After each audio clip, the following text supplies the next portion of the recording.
Tension انسان اس وقت لیتا ہے جب اللہ سے آگے نکلنے کی کوشش کرتا ہے، جو کہ لوگ کر رہے ہیں، جو کہ لوگ عورت چاہتی ہے کہ میرا میاں بس مجھے دیتا رہے. نہیں بھائی، اس سے یہ لالچ ہے، آپ کا امیج خراب ہو جائے گا شوہر کی نظر میں. وہ کہے گا میری بیوی لالچی ہے، پیسے پہ نظر لگا کے بیٹھی ہوئی ہے. اس سے ہو سکتا ہے اگر یہ استغنا ہوتا، قناعت ہوتی، تو اللہ بہت زیادہ. میں ایسے مردوں کو جانتا ہوں، ان کے دل اتنے بڑے ہیں، وہ کہتے ہیں، مجھے بتاتے ہیں یار اگر میری بیوی میں لالچ نہ ہوتی میں اپنی ساری پراپرٹی اس کے نام کر دیتا، لیکن لالچی ہے، میرا دل نہیں کرتا. اب اس عورت کو کیا پتا کہ تو نے چند پیسوں کی لالچ میں کروڑوں روپے کا اپنا نقصان کر دیا. بعض اولاد قناعت پسند ہوتی ہے، ابا کی جائیدادوں پہ نظر نہیں رکھتی. وہ کہتے ہیں ابا آپ ہم سے لو. باپ کا دل اتنا بڑا ہو جاتا ہے، یار میں سب کچھ ان کے لیے، ان کو زندگی میں دے کے چلا جاتا ہے وہ. لیکن وہ باپ کرے گا جس کو اولاد کے بارے میں اطمینان ہوگا کہ میری دولت پہ نظر نہیں ہے، یہ میری خدمت کرتے ہیں اللہ کے لیے. لیکن جب باپ کو یہ احساس ہونا شروع ہو جاتا ہے نا یہ لالچی ہیں، ایسے باپ ہم نے دیکھے ہیں، وہ کہتے ہیں سارا ٹرسٹ میں دے دو، انکم وقتوں کے 1 روپیہ نہیں دوں گا، اور روڈ پہ پھر رہے ہوتے ہیں. وہ بالکل صحیح ہوتا ہے ایسے بچوں کے ساتھ. تو بھائی اللہ تو اس سے زیادہ، یہ اللہ کا تو اس سے زیادہ ہے. اللہ کہتے ہیں مجھ سے ناجائز طریقے سے چھیننے کی کوشش کرو گے، دیوالیاں نکال دوں گا تمہارا. اگر دوں گا بھی نا تو دل سے سکون چھین لوں گا. دولت کا مقصد سکون ہوتا ہے. دیکھو اللہ اگر ظاہری میں دولت چھینتا رہتا ہے نا تو آزمائش ختم ہو جاتی ہے. ہم کہتے ہیں وہ ناجائز کرتا ہے، دیکھو اتنا وہ تو غریب ہے اور حلال کمانے والے اتنے کروڑ پتی. تو اللہ نے ظاہری طور پر دولت حرام کمانے والوں کو بھی دی ہے، لیکن سکون اللہ نے ان سے چھین لیا ہے. جا کے دیکھو گھروں کے اندر، ہم تو کتنے کیسز آتے ہیں، میاں بیوی میں محبت نہیں ہے، اولاد میں بیوی شوہر مرنے والے انگوٹھے لگوا کے اپنی جائیداد اپنے نام کرا لی. صحیح ہے نا؟ ایسے ایک بزرگ نے ایک بڑا اچھا واقعہ سنایا، بہت زبردست، کہ تقویٰ کسے کہتے ہیں. عورت کو ایسا ہونا چاہیے، تقویٰ اسے کہتے ہیں. یہ سوچ بن جائے نا تو بڑی سکون کی زندگی. تو وہ انہوں نے ایک واقعہ بتایا کہ ایک آدمی نے کہیں چھپ کے شادی کر لی، پرانے زمانے کا واقعہ ہے، اور پہلی بیوی کو نہیں بتایا. جب شادی کی ہے تو موت سے چند دن پہلے بتا دیا ہوگا، یا پتہ چل گیا ہوگا، یا پتہ چلنے کی وجہ سے ہی مرے ہوں گے، واللہ عالم. بہرحال وہ انا للہ ہو گیا ان کو. جیسے پتہ چلا، ان کا چانس یہی ہوتا ہے کہ جب پتہ چلے گا تو اب آپ کی زندگی کے دن بہت تھوڑے سے رہے. صحیح، انتقال ہو گیا. اب وہ عورت کہیں گاؤں دیہات میں دوسری زوجہ رہتی تھی، تو پہلی کو خیال آیا کہ ٹھیک ہے میرے میاں نے صحیح کیا، غلط کیا، لیکن وراثت میں اس بیوی کا حصہ بہرحال بنتا ہے. آج کل یہ سوچ نہیں ہے، بھائی شرم، یہ میرے لیے حرام ہوگا اگر میں اس کا حصہ کھاؤں. تو جو اس کی وراثت کا بڑا کروڑ پتی آدمی تھا، وہ حصہ لے کر گئی ہے اس پہ دوسری زوجہ کے پاس. وہ یہ کہہ بھی سکتی تھی کہ تو چھپ کے کیا ہے نا، ہم تھوڑی ذمہ دار ہیں، ہمیں تھوڑی بتایا تھا. اس کے پاس حصہ لے کے گئی. یہ جب خدا کا خوف ہوتا ہے نا، لالچ نہیں ہوتی، تو ایسے ہوتا ہے. اور ایسے لوگوں کے لیے اللہ پھر رزق کے دروازے الگ طریقے سے کھولتا ہے. اس کو میں ابھی حدیث سناتا ہوں، اس پہ کیسے اللہ غیب سے رزق کے دروازے کھولتا ہے. اللہ پہلے آزماتا ہے کہ حرام کی طرف مت جاؤ. حرام میں اگر ملے گا بھی نا سکون گیا. لالچ، ہوس، یہ چیزیں انسان میں پیدا ہو جاتی ہیں. تو جب وہ اس کے پاس گئی اور کہا کہ بھائی میرے میاں نے کی ہوئی تھی، ہمیں پتہ چلا، اور اب میں تمہاری وراثت نہیں کھا سکتی، جتنا میرا حصہ اتنا ہی تمہارا. وہ بھی کتنی خاندانی. اس نے کہا کہ آپ کے شوہر نے مجھے 3-4 مہینے پہلے طلاق دے دی تھی. مسئلہ یہ ہے کہ شوہر اگر 1 یا 2 طلاقیں دے اور بیوی کی عدت ہو تو عدت کے دوران عورت کو وراثت ملتی ہے. پھر اگر مرض موت میں طلاق دے دے، اب وہ ایک الگ مسئلہ ہے، لمبی بحث ہے. تو کبھی کوئی مبتلا ہو تو پوچھ لے. میں اس لیے کہہ رہا ہوں کہ ایسا نہ ہو لوگ میرے بیان کو ایک مسئلہ بنا کے بھی پیش کر دیتے ہیں. لیکن عدت بھی ختم ہو چکی تھی، تو انہوں نے اس بات کا بتایا نہیں تھا، لہذا میں ان کی زوجہ نہیں ہوں، میرا حصہ نہیں. کیسی خاندانی عورتیں تھیں کہ نہیں تھیں. وہ الگ بات ہے، ٹینشن سے میاں مر گیا، وہ الگ، وہ تو عورت نہیں پسند کرتی نا، یا ہو سکتا ہے کسی اور وجہ سے مرا ہو. لیکن ہونا یہی چاہیے معاشرے میں، بھائی جو میرا حصہ نہیں ہے وہ میں کسی قیمت پہ نہیں لے سکتا. ایک خاتون نے مجھے امریکہ سے فون کیا کہ میرے شوہر نے مجھے ڈیورس دی ہے، تو وکیل یہ کہہ رہا ہے، عدالت قانونی حق یہ ہے کہ آدھی پراپرٹی میرے شوہر کی اب کس کے نام ہوگی؟ بولیں میرے نام ہو. اور میرا شوہر ایسا، میرا شوہر ویسا، میرا وہ بڑا ظلم بیان کر رہی تھی. میں نے کہا آپ کا شوہر جیسا بھی تھا، نالائق تھا، ظالم تھا، جب اس نے آپ کو طلاق دے دی تو شریعت کی روح سے اب عدت کا خرچہ اور مہر کا خرچہ، اس کے علاوہ آپ کچھ اور لینے کی مجاز نہیں. امریکہ کے لاء کے حساب سے آپ نے اگر لے لیا تو قانون تو کچھ نہیں کہے گا، لیکن اللہ کہے گا آپ کو یہ پیسہ آپ کے لیے حلال. بولتے کیوں نہیں کہ میرا میاں تو ظالم تھا. میں نے کہا جو ظلم تھا تو علیحدگی ہو گئی نا، بس تلافی ہو گئی اس ظلم کی، اب نہیں رہ رہا آپ کے ساتھ، وہ ختم قصہ. ہاں بچوں کا خرچہ وہ کہہ رہی وہ تو ویسے ہی دے رہا ہے بچوں کا خرچہ. میں نے کہا بچوں کا لے سکتی ہیں اپنا خرچہ، اور میں نے کہا بچوں کا خرچہ بھی آپ 2 مفتیوں کو درمیان میں ڈالیں، کیونکہ امریکہ کا لاء امریکہ کے حساب سے خرچہ دے گا. شریعت کس کے حساب سے مانگے گی خرچہ؟ اسلام کے حساب سے مانگے گی. تو اتنا خرچہ لینا جائز ہے جو شریعت کی روح سے صحیح بنتا ہو. اس سے زیادہ بچوں کا بھی نہیں لے سکتی، اپنا تو لے ہی نہیں سکتی. وہ خاتون میں اللہ کا خوف تھا، انہوں نے کہا میں اپنی پورا کیس ختم کرتی ہوں، مجھے نہیں چاہیے حرام پیسہ. لیکن یہ میرے پاس 18-20 بلکہ فتوا تو میں جب سے 20 سال ہو گئے مجھے فون پہ مسائل بتاتے ہوئے, 20 سال میں ایک کیس آیا ایسا. سمجھ میں آ رہی ہے بات؟ لیکن جہاں مرد کو موقع ملتا ہے پیسہ ہتھیانے کا, مرد نہیں چھوڑتا. جہاں عورت کو موقع ملتا ہے عورت, اور وہ تو کہتے ہیں تو قانون ہے بھائی, یہ قانون پہلے خدا کا قانون ہے. خدا نے, اللہ نے قرآن میں بیان کیا ہے عورت کتنا پیسہ لے سکتی ہے کتنا نہیں لے سکتی. یہ ساری چیزیں قرآن نے بیان نہ کی ہوتی پھر آپ کہتے تو قرآن ڈیفائن کر چکا ہے. قرآن سے آگے آپ کیوں نکل رہے ہیں بھائی, اللہ سے آگے کیوں نکل رہے ہیں؟ قرآن کے الفاظ دیکھو, فلا وربک لا یؤمنون حتی یحکموک فیما شجر بینہم. اے نبی تیرے رب کی قسم یہ اس وقت تک مومن نہیں ہو سکتے جب تک شریعت سے فیصلہ نہ کروائیں. جب تک آپ اسلام سے فیصلہ نہیں کرواتے اللہ نہیں مانتا. ایسے تو لا الہ الا اللہ پڑھنے پر گورنمنٹ نے کوئی پابندی تھوڑی لگائی ہے. گورا 100 دفعہ پڑھ لے گا لا الہ الا اللہ محمد رسول اللہ, وہ کیوں نہیں پڑھ کے دے رہا؟ اس کو پتا ہے بھائی یہ سارا اسلام کو فالو کرنا پڑے گا. آپ صلی اللہ علیہ وسلم کے چچا ابو طالب کلمہ کیوں نہیں پڑھا انہوں نے؟ موت کے وقت نبی صلی اللہ علیہ وسلم کہہ رہے ایک دفعہ پڑھ لیں. ان کو پتا ہے پڑھنے کا مفہوم کیا ہے. مطلب یہ کہ پھر میں اپنا دین چھوڑ دیا, اس دین کو فالو کروں گا. آج پڑھتے جا رہے ہیں, کلمہ بھی پڑھتے جا رہے ہیں, لیکن اس کا نہ مفہوم سمجھ رہے ہیں, نہ اس کا مطلب سمجھ رہے ہیں, نہ اس کو فالو کر رہے ہیں. خیر جلدی سے بات کو سمیٹ کے ختم کروں. اب دیکھو ایک اور الٹا کام کیا ہو گیا, موسیٰ علیہ السلام راستہ بھول گئے. ہم کہتے ہیں او یار شٹ یہ کیا ہو گیا یار, ٹینشن ہو گئی. اب بیگم بھی بولتی ہے مروا دیا. میرے ابا نے اجنبی بندے سے میری شادی کرا کے مجھے مروا دی. میں ابا سے کہہ رہی تھی ابا بندہ آئی ڈی کارڈ تو چیک کرو اس کا. ابا کیا کہہ رہے ہیں, دیکھو بیٹا کوئی اس ملک میں کسی کمزور کی خدمت نہیں کر رہا تھا, یہ مسافر تھا, اس نے میری بیٹیوں کی خدمت کی بغیر کسی لالچ کے. یہ اس کی علامت ہے, یہ بندہ کیا ہے ایک نمبر. ابا ان چیزوں کو فوکس کر رہے ہیں نا. پھر بیٹا یہ جب تم اس کو لے کر آئی ہو اس نے نظر اٹھا کے تمہاری طرف نہیں دیکھا, یہ شریف آدمی ہے. بیٹا یہ امانت دار ہے, تم نے خود کہا نظر نیچی اس کی. جو کسی کی بہن بیٹی میں خیانت نہیں کر رہا وہ بیوی کے حقوق میں کیسے خیانت کرے گا ہے بھائی. اور اہم بات یہ اس نے اس پر کوئی اجرت نہیں مانگی ہم سے, اللہ کے لیے خدمت کی ہے. اور صحت مند بھی ہے, اگرچہ کما نہیں رہا لیکن جو صحت مند ہوتا ہے وہ جب چاہتا ہے کما لیتا ہے. دیکھو دو چیزیں رکاوٹ بنتی ہیں, یا تو صحت نہ ہو پھر انسان نہیں کما سکتا, یا صحت مند تو سست ہو. سست لوگ کبھی بھی, میں ایسے ایسے سستوں کے جانتا ہوں الحمدللہ ہمارے محلے میں ہیں کہ آپ حیران ہوں گے ان کی. آپ کہیں گے یار ان کو انعام ملنا چاہیے, لیکن بہت زبردست صحت اٹھتے ہی نہیں. میں واقعہ سناؤں تو آپ حیران ہو جاؤ, آپ ہنس ہنس کے زمین پہ لیٹ جاؤ. سچے واقعات ہیں, ابھی چھوڑو یار سنانے نہیں چاہتا میں, اب موضوع چینج ہو جائے گا. سچے واقعات ہیں, جھوٹے نہیں ہیں.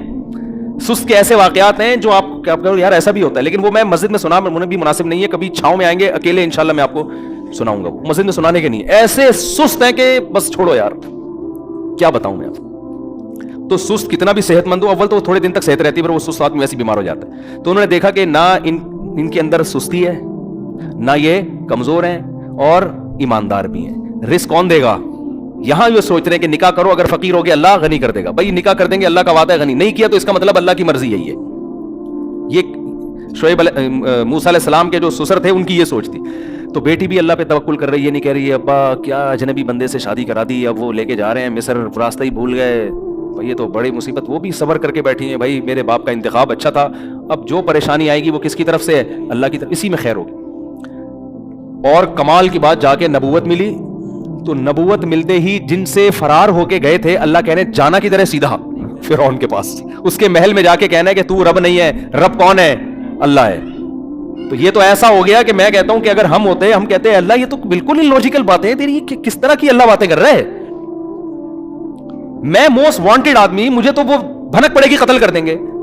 اگر تو مجھے یہ کہتا کہ جا کے کسی اور کو دین کی دعوت دے, تو یہ بھی خطرہ تھا کہ فرعون کہے گا میرے ملک میں میری ایک نئی تحریک کھڑی ہو گئی ہے جو دوسرے مذہب کی طرف بلا رہی ہے, اور تو کہہ رہا ہے جا کے بات کس سے کرنی ہے؟ ڈائریکٹ فرعون سے. تبھی موسیٰ علیہ السلام نے کہا انی قتلت منہم نفسا, اللہ میں نے تو قتل کیا, مجھے مار دیں گے وہ. اور یہ ہے, اور پوری تقریر اللہ نے کہا کلا ہرگز نہیں, جانا پڑے گا تجھے, جانا پڑے گا, اور جا کے اس کو دعوت دینی پڑے گی. اور پھر اتنی آزمائشیں جب موسیٰ علیہ السلام گئے فرعون کو دعوت دی, جو کچھ آزمائشیں قرآن بیان کر رہا ہے. موسیٰ علیہ السلام بنی اسرائیل کو بھی تسلیاں دے رہے ہیں, اللہ کی مدد آئے گی, اللہ کی مدد آئے گی, ادھر بھی تسلیاں دے رہے ہیں. یہاں تک کہ قرآن کہتا ہے بنی اسرائیل پر اور مصیبتیں شروع کر دی فرعون نے, اور عذاب شروع ہو گئے. یہاں تک کہ بنی اسرائیلی جو حضرت موسیٰ کو پیغمبر مانتے تھے, معجزے دیکھ چکے تھے, کہنے لگے اوذینا من قبل ان تأتینا ومن بعد ما جئتنا, اے موسیٰ تیرے آنے سے ہمیں کوئی فائدہ نہیں ہوا, تیرے آنے سے پہلے بھی عذاب میں اور تیرے آنے کے بعد بھی ہم عذاب میں ہیں.